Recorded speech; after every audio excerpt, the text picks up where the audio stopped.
Bienvenidos, bienvenidas. Mi nombre es Sandra. Soy psicóloga, psicoterapeuta humanista y soy meditadora. Llevo muchos años recorriendo ambos caminos, uno desde el Centro Ada la Psicología, que dirijo hace varios años, y el otro, bueno, es un camino de recorrido personal que recientemente ha dado fruto a través de una plataforma, la plataforma Despertar, en la que ofrecemos cursos, dinámicas, noticias, todo tipo de actividades que nos puedan servir como una hoja de ruta en la que podamos ir incorporando en nuestra vida personal o nuestra vida profesional el ámbito más espiritual o más existencial. Y dentro de esta plataforma y de estas dinámicas, de este proyecto de Despertar, hemos creado un ciclo que empezamos hace varios meses, el ciclo de conversaciones con corazón, en el que invitamos a personas que de alguna manera han recorrido también un camino personal de crecimiento espiritual.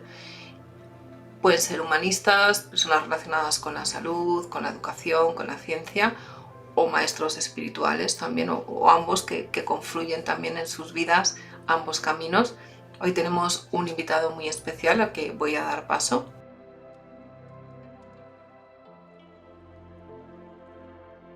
Bienvenidos, bienvenidas. Tenemos aquí hoy a una persona muy especial, conocida hace tiempo por diferentes entornos, Javier García Campayo. ¿Cómo estás, Javier? Muy bien, ¿qué tal estáis, Sandra? Bien, muy agradecida de tenerte aquí con nosotros. Voy a hacer una pequeña presentación. Es médico psiquiatra en el Hospital Universitario de Miguel Servet, profesor titular de la Facultad de Medicina en la Universidad de Zaragoza, director del máster de Mindfulness de la Universidad de Zaragoza, también que fue el primer máster de Mindfulness en España, y recientemente ha creado una cátedra de ciencias contemplativas también en la Universidad de Zaragoza, que me parece que tiene un recorrido súper interesante por delante, y te doy la enhorabuena por esta cátedra. Creo que es muy necesaria y va a ser muy útil para todo lo que nos viene, ¿no? Pues bueno, pues gracias por estar otra vez y a ver, como yo creo que lo que siempre te conocemos, pues por ser como muy pionero, tener una actividad absolutamente incesante en todo lo que tiene que ver con la difusión del mindfulness, ¿no? de la vía contemplativa, pero a mí me gustaría saber cómo inicias tu vida espiritual, cuáles han sido un poco tus comienzos, pues que nos cuentes un poquito cómo llegas al mindfulness, cómo llegas a la vida espiritual, cómo inicias este recorrido. Bueno, que yo llegué a la tradición contemplativa mucho antes que al mindfulness. Yo me formé en un colegio religioso, ¿no? Yo iba a un colegio de La Salle, en Zaragoza, y desde el principio me interesó mucho la tradición contemplativa cristiana. Yo, quizás a los 13, 14 años sentía mucho interés y me metí en algunos grupos especiales, por así decirlo, ¿no? de la tradición cristiana. Y quizás uno de los aspectos que me produjo alguna dificultad es que la vivencia de lo contemplativo no era un poco lo que yo esperaba, no sé cómo decirte, ¿no? Seguía siendo, para mi gusto, un poco quizás demasiado teórica, menos experiencial, menos meditativa, ¿no? Entonces eso me alejó un poco, pero siempre tenía esta interés, esta curiosidad, ¿no? Hacia los 16, 17 años, todo el tema oriental llegó a España. Pensemos que era una época postfranquista, ¿no? España todavía no tenía demasiado acceso a todo eso. Y me interesó el budismo, tanto el budismo zen como el budismo tibetano, por razones del tipo que sea, casuales. Supongo conecté con el budismo tibetano. Estuve en Francia, en España no había nada en ese momento, y Ajá. tuve un intenso contacto con Carlos Rinpoche, el anterior La reencarnación. anterior calor, entonces. Sí, y bueno, en aquella época, como estábamos muy poquísima gente, pues bueno, estuvo en mi casa, Carlos Rinpoche, y cosas de ese tipo. Entonces eso deja una huella indeleble, ¿no? Porque, claro, es un maestro de un nivel impresionante, ¿no? Estuve años practicando. Durante la carrera de medicina tenía mucho más interés en practicar meditación que en hacer medicina, cuando que no hiciese bien la carrera, ¿no? En el sentido de sacar buenas notas aunque no iba a clase. Y luego, cuando acabé la carrera, digamos que estuve en la duda de incluso de hacer un retiro de 3 3 años. años. Sí, lo que pasa es que, pues bueno, era tal ruptura biográfica que después de eso ya o te dedicas a una cosa o te dedicas a otra, ¿no? Ya, Entonces lo puse un poco en tal. La psiquiatría, que era lo único que yo quería hacer, ¿no? Porque generalmente los que hacemos psiquiatría hacemos medicina solo para hacer psiquiatría, no nos interesa ninguna otra especialidad. ya. Y claro, era muy atractivo también. Bueno, me dediqué a saqué la MIE, psiquiatría, es fascinante también. Y durante un tiempo estuve casi más en el lado de la psiquiatría que de la meditación, ¿eh? Etcétera. Y pues poco tiempo después de acabar la especialidad volví a retomar, etcétera, etcétera. Y yo siempre cuento en plan de anécdota, ¿no? Que en el 97 en Canadá, podemos, durante la serie puedes irte fuera, etcétera, tomé contacto con Mindfulness y hice la formación y ni me molesté en recoger el título, porque un psicólogo, un psiquiatra que en aquellos años 97, en fin, ejerciese y dijese que estaba muy interesado en tradiciones contemplativas o tal, había acabado la carrera. Digo, Como tachado.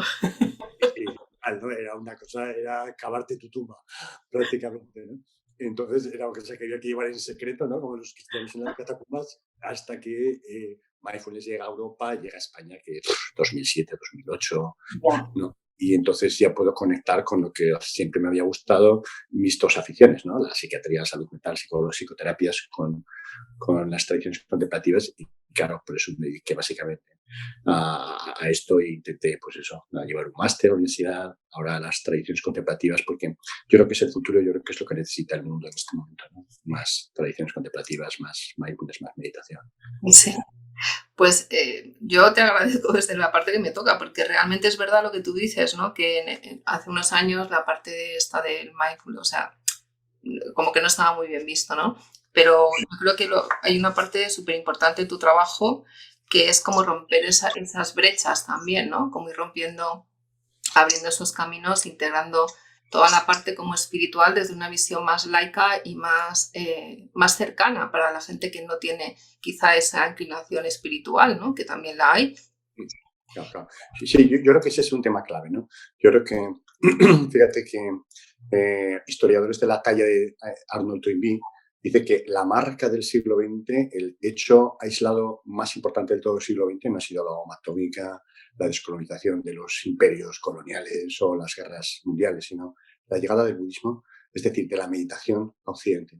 Pero yo creo que si objetivamente lo vemos, es más la llegada de mindfulness a Occidente, es decir, porque la forma en que se ha popularizado la meditación ha sido gracias a mindfulness, ¿no? En este momento, casi cualquiera de cualquier creencia religiosa o ausencia de creencia religiosa puede practicar meditación, puede practicar mindfulness, y esto está en el mainstream, en la corriente principal, ¿no? Que solo con el budismo no hubiese llegado, ¿no? Entonces yo creo que mindfulness es la entrada a esto y mi experiencia, la de mucha gente, es que cuando llevas tiempo practicando mindfulness, al final necesitas algo más, necesitas conectar con las raíces espirituales de mindfulness, que es de donde proviene.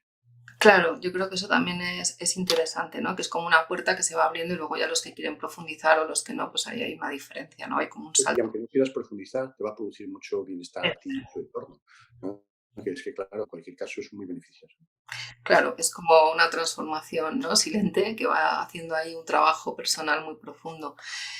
Esto, hablando un poco de esta parte de lo que tú dices, ¿no? Del mindfulness, cómo ha ido, se está hablando ahora como de una tercera ola, ¿no? Que estás tú también promoviendo un poco toda esta parte. Sí me gustaría que para la gente que, bueno, pues que se inicia o que está empezando a andar en este camino, que nos contaras un poco cuáles son esas tres olas y esta tercera que está viniendo también con fuerza, que nos dieras un poquito una orientación. Tradicionalmente, se con tres meditaciones en psicoterapia, en psicología, que son meditaciones atencionales, mindfulness es el principal representante, el desarrollo de la atención. El segundo tipo de meditación sería las generativas, ¿no? Lo que intentan es desarrollar cualidades que la mente humana no tiene o tiene de forma insuficiente, ¿no? Aquí estarían compasión, aceptación, ecuanimidad, es decir, cualidades sublimes. Y habría un tercer tipo de meditaciones que serían las deconstructivas, que básicamente lo que intentan es que la mente perciba de una forma más realista, más adecuada, constructos que percibe de forma distorsionada. El principal tema sería aquí la visión del yo, ¿no? La visión del yo como algo estable, sólido, permanente, etcétera, es lo que se desafía con este tipo de meditaciones. De alguna forma, las olas han venido estructurándose en base a estos tipos de meditaciones, ¿no? Porque también son como una especie de graduación, ¿no? Entonces, mindfulness fue la primera ola, ¿no? Se considera que empieza pues hacia 1980, en el 79 es cuando John Kabat-Zinn, el padre de mindfulness, empieza con sus técnicas de reducción de estrés, que lo tiene que llamar así para no considerar rara, él estaba en un hospital, ¿no? Claro. Americano de Massachusetts. Esa fue la primera ola, la que cambió todo realmente. Gracias a ella se pudieron estructurar las temas. Hacia 2005, por poner alguna fecha, empiezan las investigaciones y empiezan los programas más desarrollados de la segunda ola, ¿no? Compasión sería la segunda ola. Las Ujú. contemplativas, mindfulness y compasión deben ir juntos siempre, ¿no? Si no, producirían, digamos, ciertos desequilibrios, mientras que la unión de ambos sería la sabiduría. Y la tercera ola también se considera que empezaría pues hacia 2020, realmente muy reciente, ¿no? Eh, donde se enfatiza más todo lo que sería de construcción, ciencias contemplativas, es decir, intentar que la psicoterapia, la psicología, la ciencia traiga de las ciencias contemplativas todas las técnicas, recursos que tienen para aumentar el bienestar y disminuir el sufrimiento de los seres humanos, ¿no? Es una riqueza increíble donde se considera que solo la ciencia ha conseguido traer un 5% de todo lo que tienen que ofrecernos. Yo creo que esa es la siguiente frontera, ¿no? Del conocimiento en psicología, psiquiatría, salud mental. Y esta parte, claro, a mí como psicóloga me interesa mucho tu visión también, ¿no? De la deconstrucción del yo, que me parece fascinante porque ahí aparentemente, yo no lo creo, pero creo, aparentemente puede crear un conflicto entre la visión que tenemos o que se tiene de la psicología de crear un yo fuerte, ¿no? Un yo fuerte, sólido, así como, ¿no? Y esto que nos traen estas tradiciones contemplativas, que es la ilusión del yo, o sea, que realmente el yo no es lo que no, existe, pero no como nosotros lo vemos, ¿no? Es como un concepto, realmente no es algo tan real. Esto como porque no creo que sea fácil para integrarlo dentro de la vía de la psicoterapia. ¿Cómo ves tú esta parte? O sea, ¿cómo sientes tú que se puede hacer esta integración o trabajar desde un proceso terapéutico? O con quién sí, con quién no, porque a lo mejor no todo el mundo está preparado, ¿no? Para iniciar este camino de esta sensación de la disolución del yo, de ver yo como una ilusión. Sí. Efectivamente, no sería contradictorio. Como bien dices, la deconstrucción del yo solo podría hacerse cuando el yo está bien estructurado, Exacto. bien fuerte, bien sólido, que es lo que la psicología, la psicoterapia ha Trabajo. enfatizado siempre. Si ese yo no está suficientemente bien estructurado, como ocurre, por ejemplo, pacientes que tienen pues, estructuras más psicóticas, ¿no? Ahí quizás no sería indicado las técnicas deconstructivas. Incluso mindfulness ha modificado su funcionamiento con pacientes psicóticos, ¿no? Quiero decir que hay modificaciones del tipo de que los grupos son más pequeños, los silencios son mucho más cortos, las prácticas, el tipo de meditación es menor, etcétera, etcétera. Quiere decir que es eficaz, por ejemplo, para el manejo de alucinaciones auditivas, de delirios de persecución y de todo tipo, pero modificando algunos aspectos de lo que sería mindfulness tradicional. Pues bien, un yo bien estructurado, ¿no? Lo que permitiría es posteriormente deconstruirlo. Lo que pasa es que el tema de la deconstrucción del yo, que efectivamente existe, no existe como nosotros lo pensamos, etcétera, etcétera, parece que da miedo. De hecho, la crítica básica que se ha hecho al budismo era que si era nihilista, que si no Ya. había nada, etcétera, etcétera. Para nada es así. Lo que pasa es que el tema es muy complejo de entrar en él. Pero ahora ya en psicología ya empieza a percibirse esto, incluso, digamos, en la corriente principal, ¿no? Hay todo un movimiento hacia el hipoego. Es decir, está tan claro ya también en psicología, como estaba en las tradiciones orientales, que un yo demasiado potente es el origen del sufrimiento, ¿no? Que ir disminuyendo ese yo nos va a hacer mucho más libres, mucho más flexibles, nos va a hacer conectar con el mundo de una forma mucho más satisfactoria, que existe toda una corriente, como digo, del hipoego, ¿no? De intentar disminuir estos aspectos, ¿no? Del ego. Por simplificar, para quien nos esté escuchando, el yo sería como unas 50 etiquetas, características que hemos ido desarrollando a lo largo de la vida con las que nos identificamos fuertemente, ¿no? Entonces, casi todas las emociones negativas, que es el mayor sufrimiento del ser humano, va ligado a la defensa de etiquetas del yo, ¿no? Les pondría un ejemplo. Si a mí me dicen, eres un mal psiquiatra, Claro, la herida del ego ahí. identificado con eso, o si mi hijo me dice, eres un mal padre, pues como suele ser una etiqueta con la que estamos identificados, te produce malestar. Pero si consiguiésemos no estar identificados, ¿no? Si a mí me dicen, eres un pésimo torero, ya, pues sí, sí, malo, malo. No estoy para nada identificado con eso, ¿no? Este sería el esquema, ¿no? Quiere decir, muchas de las etiquetas son biológicas o son, ¿no? Es decir, yo, por ejemplo, pues soy varón, o soy español, o soy, es decir, etiquetas que no se pueden cambiar. Pero el tema es la identificación con esas etiquetas, ¿no? Lo que se trata con el movimiento hipoegoico, en el extremo, con el movimiento de construcción del yo, es no identificarse con las etiquetas que generalmente se mantienen por el diálogo interno. ¿Eh? Como yo me estoy repitiendo a mí mismo continuamente que soy psiquiatra, que soy español, que soy tal, eso se estructura y ahí se generan los conflictos, ¿no? Una forma muy básica y simplificada, pero bueno, porque se ve que no es tan terrible, porque la gente tiene mucho miedo, ¿no?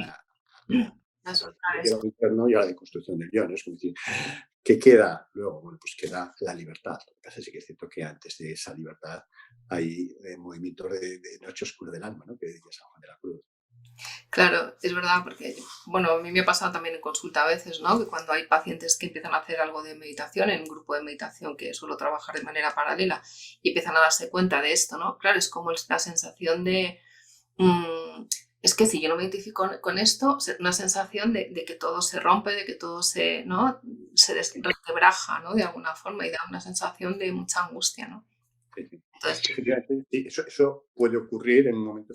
El mayor miedo que tiene el ser humano no es el miedo a la muerte, sino el miedo a la deconstrucción del yo, a la disolución del yo, ¿no? Lo que pasa es que, claro, la muerte es lo que más nos confronta con eso. Pero también tiene aspectos muy, muy positivos, ¿no? De disminución del sufrimiento, porque al final es descubrir que esa separación que aparentemente tenemos cada uno de nosotros del resto del mundo, que es lo que nos produce sufrimiento. Yo le invito a la gente que piense que siempre que nuestro mayor anhelo es sentirnos reconocidos, unidos, conectados con, ¿no? La palabra religión viene de religare, ¿no? De volver a unir. Y la distorsión básica del ser humano es sentir que está separado del resto del mundo. eso. Que nosotros somos el centro y el resto del mundo es la periferia. Esa es la visión natural que se va desarrollando conforme se disuelve el yo y es otro. Es otro. Eso es interesante también y yo lo recojo porque es verdad que quizá para romper ese miedo o esa prevención que pueda haber, ¿no? Esa sensación también de cuando todo eso se va desmontando como el castillo de naipes, surge una sensación más de unidad, ¿no? También el sentimiento incluso de soledad, de separación va desapareciendo, ¿no? Esto es muy interesante también en un proceso de trabajo personal. Otra cosa que también vas hablando y tienes el libro de vacuidad, no dualidad, que también es muy interesante, haces una recopilación ahí de textos y de maestros. Me gustaría también que compartieras con nosotros esta parte de cómo ves tú o cómo podemos incorporar la diferencia o la esencia del vacío, de la vacuidad, de la no dualidad, que son palabras que también se manejan en este mundo y hay personas que puede dar lugar también a mucha confusión, ¿no? Porque yo siento que, pero quiero tu opinión, ¿no? Una parte es la sensación de vacío que a veces nos conecta con ese vacío existencial, pero que nada tiene que ver con la experiencia de la vacuidad o de la no dualidad, que es una experiencia mucho más gozosa, ¿no? Mucho más plena. Quería que nos hablaras un poquito de esto, cómo lo ves tú. Claro, efectivamente, sí, sí.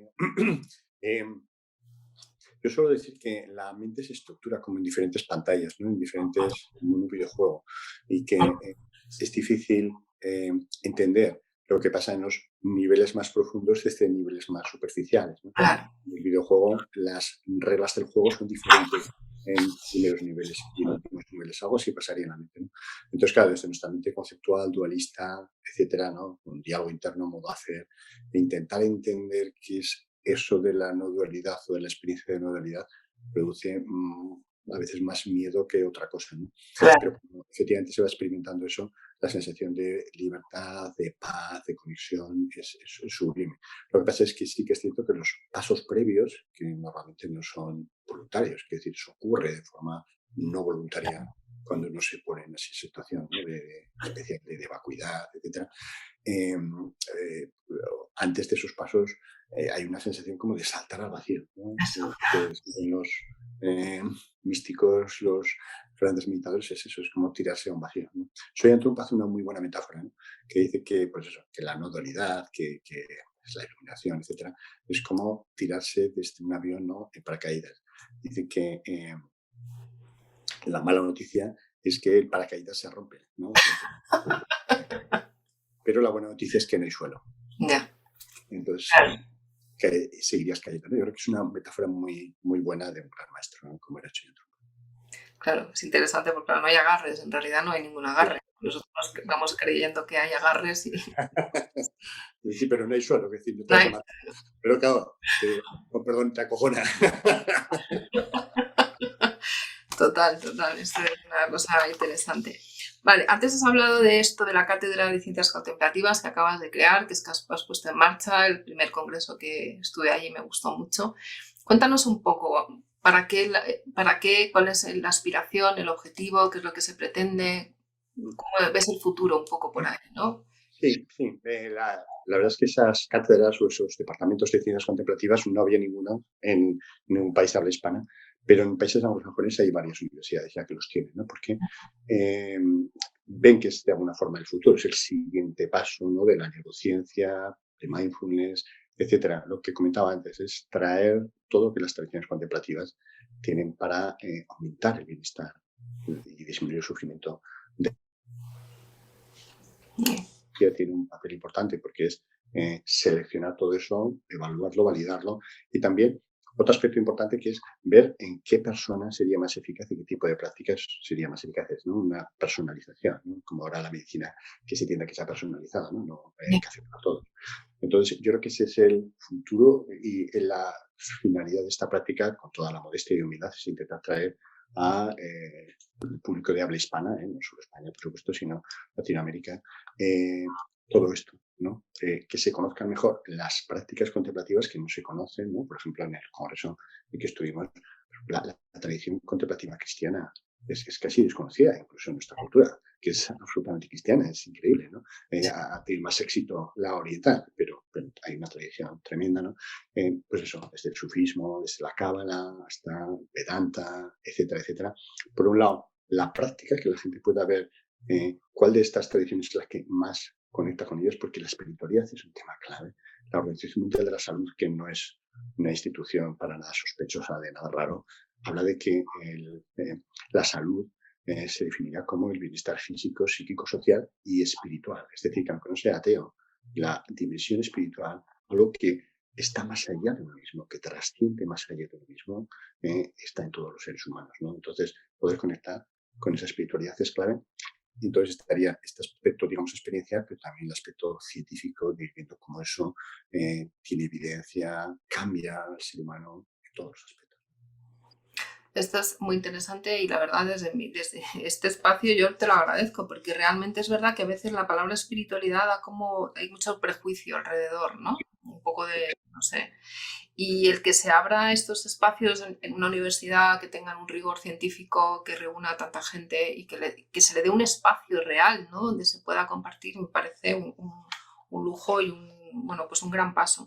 Y una cosa curiosa sobre el congreso, ¿no? Que hicisteis, a mí me gustó mucho ver cómo esa espiritualidad que tú dices realmente está más allá de los constructos religiosos, ¿no? O sea que al final todas las aportaciones de maestros que estaban allí, que compartían su visión espiritual desde su orientación diferente, confluyen en un fondo común, ¿no? O sea, al final hay una parte profunda que todos compartimos y eso es bonito también, ¿no? Porque también te hace sentir esa unidad quizá, ¿no? Que a veces se separan mucho las religiones y no vemos en lo que confluimos, ¿no? Y eso me parece muy, muy bonito también, ¿no? Dentro de la cátedra. Sin duda, sin duda, ¿no? Yo creo que ese comunismo ya estaba, digamos, presente de alguna forma, ¿no? Pero la metáfora sería que las religiones son como agujas que traspasan una especie de pelota que sería la espiritualidad humana y que, claro, cuando la aguja se la ve desde el exterior hay espacio, hay diferencia, hay separación entre ellas, pero en el centro de la aguja, de la pelota, de la esfera, confluyen, ¿no? Entonces son diferentes modalidades de acercarse al, a la espiritualidad que en última instancia confluyen en el mismo punto, pero que a nivel superficial, visto desde fuera, parecería que hay diferencias, pero hay muchas más conexiones y semejanzas.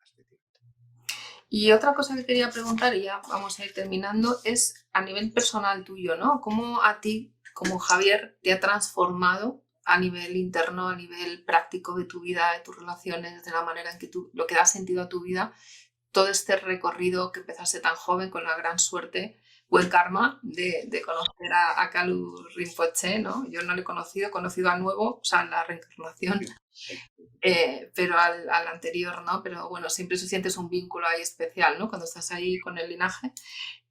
¿Cómo ha sido esto? O sea, ¿cuáles serían los frutos que tú sientes a nivel de tu vida, de todo este recorrido espiritual, esta transformación? Bueno, ha sido un proceso, digamos, progresivo, ¿no? Yo creo que el gran cambio lo noté cuando era más joven, ¿no? En el sentido de que para mí, también hay aspectos personales, quiero decirlos. Yo, por ejemplo, cuando tenía 8 años, mi madre estuvo a punto de morir Ya. así de claro, me despedí de ella con mi hermano, ¿no? Tengo un hermano, y milagrosamente sobrevivió. Pero vamos, yo estaba absolutamente convencido durante días que moría, etcétera, etcétera, con 8 años, ¿no? Eso aparentemente es algo negativo y yo siempre digo que es lo mejor que me ha pasado en la vida, porque el sentido de impermanencia quedó tan profundamente incrustado en mi vida que ya después de eso todo lo demás nada tenía importancia. Es decir, ni siquiera cuando hice la carrera que me gustaba o cualquier cosa, el sentido de impermanencia siempre quedó ahí muy fuertemente integrado y la necesidad de una búsqueda espiritual, de dar sentido a esto. Entonces, por eso te digo que creo que los primeros años fueron los que desde el principio he ido buscando esa espiritualidad, porque consideraba que lo demás era secundario, ¿no? Y bueno, ¿qué te puedo decir de ahora? Yo creo que lo que uno consigue, también he hecho psicoterapia personal, es decir, como psiquiatra, psicoanálisis, ¿cómo decir? No terapéutico, sino educativo, formativo, etcétera, etcétera. Entonces yo creo que al final de todo ese proceso, la psicoterapia la considero muy interesante también, ¿no? Porque a veces la gente piensa que solamente con la meditación va a solucionar todas las contradicciones y no es así. No, Es una experiencia muy clara. La meditación lo que hace es que te quita, digamos, el diálogo interno, pero si hay un conflicto gordo, te topas con él y o lo resuelves con psicoterapia o eso no avanza, ¿no? Entonces, creo que una de las grandes ventajas es que, aunque parezca feo decirlo, no tengo grandes conflictos internos, ¿no? También por la psicoterapia y tal. Entonces, claro, fluye de una forma mucho más natural, que decir, la propia meditación es más sencilla, ¿no? Porque a veces se utiliza la meditación como un bypass sí. para no confrontarte con tus propias contradicciones, ¿no? Con lo cual llegas a una limitación rápida, ¿no? de profundización, ¿no? Entonces yo te diría que no tengo demasiados conflictos internos, ¿no? Que decía, he metido la pata 1000 veces y profundamente, como todo el mundo, pero pues lo he podido asumir, lo he podido tal, y en fin. Es decir, que esa falta de contradicciones importantes hace que la vida la veas de una manera y entiendas tanto a la gente, tanto el sufrimiento de la gente, ¿no? Como dicen algunos grandes meditadores, no todos los seres humanos somos héroes, ¿no? Porque este mundo es muy complejo, este mundo hay mucho sufrimiento, también hay mucha felicidad, ¿no? Ujú. Hay mucho sufrimiento. Entonces, entiendes, comprendes el sufrimiento de la gente, tu propio sufrimiento, y la compasión surge de una forma espontánea, ¿no? Y la aceptación de que, bueno, pues que la aceptación de la impermanencia, ¿no? Yo siempre digo en los cursos que la aceptación última es la de la impermanencia, que todo lo que hacemos va a desaparecer, ¿no? Como decía Milarepa, uno de mis grandes maestros y modelos, ¿no? Los negocios de este mundo nunca se acaban. Ya. Entonces, es tener eso claro, ¿no? Y seguir funcionando, digamos, bien, pero sin el apego, ¿no? Sin ligarte al resultado de las acciones. Yo siempre digo que las acciones hay que hacerlas eh, coherente con tu visión del mundo, con tu sentido de la vida, lo mejor que puedas, es decir, con máxima atención, pero despreocuparte del resultado, porque eso está fuera de lo que los seres humanos controlamos. Ya. Eso soltar, ¿no? El aferramiento al yo, que hablan tanto siempre los maestros, ¿no? Las expectativas y todo esto que dices. Bueno, pues muy buena reflexión. La impermanencia, estoy de acuerdo contigo, que es uno de los grandes... Es curioso porque todos sabemos que vivimos una vida impermanente, pero a un nivel como muy, muy básico, ¿no? Pero realmente no tenemos como a veces esa experiencia porque tenemos la fantasía también de que las cosas son como que se perpetúan, ¿no? Y... Sí. Hay una anécdota, por así decir, que yo también suelo poner mucho, que es el Bhagavad Gita, ¿no? Le pregunta el protagonista, ¿no?, a Arjuna, ¿cuál es la mayor maravilla del mundo? ¿Qué es lo más extraordinario de lo que ocurre en el mundo? Y el dios le dice, lo más increíble, lo más maravilloso, el mayor milagro es que todos los días mueren millones de personas y todos los días los que sobreviven siguen creyéndose inmortales. Fíjate, qué bueno eso. Es una locura realmente si lo piensas. Pero es verdad. Quiere decir, se muere el de al lado, tal, y te dura un día o dos, una semana, y sigue siendo inmortal, ¿no? Esto es increíble, ¿no? El engaño en el que vivimos, realmente es que es así, es increíble. Y otra cosa, ya terminamos, no te quiero entretener. Hay una cosa que has dicho sobre el sufrimiento, que me venía la imagen de, bueno, el recuerdo de haber escuchado también a los maestros cuando hablan de que los grandes maestros es como que si tú tienes un pelo en la palma de la mano no lo notas, ¿no? Pero te molesta mucho cuando tienes un pelo en el ojo, entonces porque es como el sufrimiento. Y los grandes maestros tienen son tan sensitivos, ¿no?, al sufrimiento de ellos mismos por lo que conocen y al sufrimiento ajeno, que sienten el pelo en la palma de la mano como si tuvieran el pelo en el ojo, ¿no? Esa sensación de lo que tú has dicho, y es así, o sea, que realmente al final te involucras también mucho, ¿no? Yo creo que toda esa actividad que tú tienes me recuerda mucho a Tara, tu actividad incesante, gente que te ve ahí. Digo, Javier es como Tara, está girando, girando. La, la actividad incesante de Tara. Es verdad, ¿eh? Lo digo en admiración, ¿eh? Realmente. Porque, oye, de verdad que es como un regalo que nos haces a todos los que estamos en este camino, ¿no? Porque vas abriendo, vas despejando caminos que realmente traer todos estos linajes y estas tradiciones a la vida cotidiana no es fácil, ¿eh? O sea que, bueno, por mi parte agradecimiento también a la actividad incesante de Tara, Javier. Bueno, yo siempre digo que es gracias a un equipo muy amplio, ¿no?, de personas con las que estamos muy unidas, muy conectadas y gracias a ellos es a los que se puede hacer. Es decir, yo hago algo y tal, superviso una cosa, etcétera, pero yo siempre digo que gracias a este equipo de personas muy involucradas, insisto, en todos los temas que hacemos, desde el máster hasta investigación, hasta lo que sea, es por lo que se puede llevar las cosas y yo no, vamos, yo soy un catalizador. Catalizador, Pues, bueno, la felicidad. Vale. Esto también es bonito, que es la interdependencia también, ¿no? Como de alguna manera claro, claro. no podemos Creo hacer que las ese es un cosas. error importante de mucha gente, ¿no?, que piensa que él solo puede hacer algo. Yo tengo tan claro que solo sería inútil, ¿no?, porque Así. la gente siempre aparte, ¿no? Es decir, es gracias a un equipo que intento cuidar muy bien, en el sentido de que las relaciones interpersonales suelen ser muy buenas, etcétera, y siempre les agradezco cuando hago cualquier cosa, porque es así, sin ellos nada de lo que he hecho se podría haber hecho. Vale. Pues muchas gracias, Javier, por esta conversación y espero que podamos en algún otro momento compartir también recorrido y experiencias. Y bueno, pues mucha suerte con la nueva cátedra, con todos los proyectos. Has anunciado un libro que será mi próxima compra, que aparece dentro de poco, aparece sobre sueños lúcidos. Es un tema que me apasiona.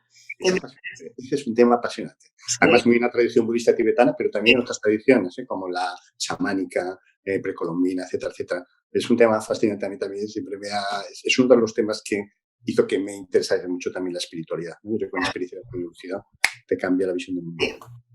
sí, esa sensación. Así que bueno, ya hablaremos en otra ocasión seguro. Pues muchas gracias a ti y bueno, gracias a todos los que nos están escuchando. Gracias, Javier.